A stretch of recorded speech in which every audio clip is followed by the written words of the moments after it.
What is up, YouTube? This is T1 coming at you with another video, and today I'm going to be talking to you about The Mummy, or Ramses the Damned, an Anne Rice novel released in 1989. I read a lot of horror, and when you read a lot of horror, you get hit with, hey, have you ever read Anne Rice? What do you think of Anne Rice? You ever read The Vampire Chronicles? Fucking constantly. And for the longest time, my answer was no. I got about two-thirds of the way through Interview with the Vampire a couple years ago, but it was so relentlessly depressing, I put it down and ended up watching the movie instead. But The Mummy is a film and a character that holds a special place in my heart, and there's never enough books about ancient Egypt, so I decided to give this one a whirl. It's different from Interview with the Vampire right out the gate in that that was one of her earlier novels.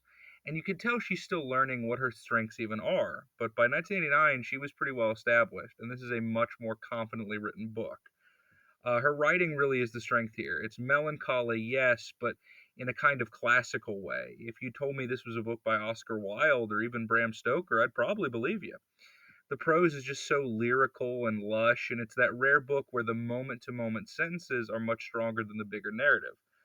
Another thing I think is kind of cool are the mechanics of the mummy in this. He's kind of like a reverse vampire, where he gets his power and life from the sun, which, makes sense. Obviously, the sun is a big fixture of Egyptian history and culture. And Ramses the mummy in this is likable enough. He is the protagonist, which may come as a shock to some if you're not familiar with the work of Anne Rice. But he is a flawed character. He's interesting, and some of the most fun portions of this book explore his childlike enthusiasm for the 20th century. Everything from the steam trains to Edwardian fashion sense to an opera late in the story. I also thought the character Elliot was interesting. He was kind of duplicitous. I really didn't know where his story was going, and the pains of his disability are so well articulated by Rice. I mean, she really makes you feel just how miserable this guy is. And without going into spoilers, the villain who comes late in this, the highlight of the book. She's pretty great. One of the most outright insane characters I've ever read. And every time she's doing her psycho girl thing, this is a fun read. The other characters, though, are kind of a mixed bag. There's a few too many of them to start. I felt like some of the inspector characters were a little unnecessary, as was the Egyptian servant who comes in the second half. The love interest, Julie, is especially a bit of a damp squib.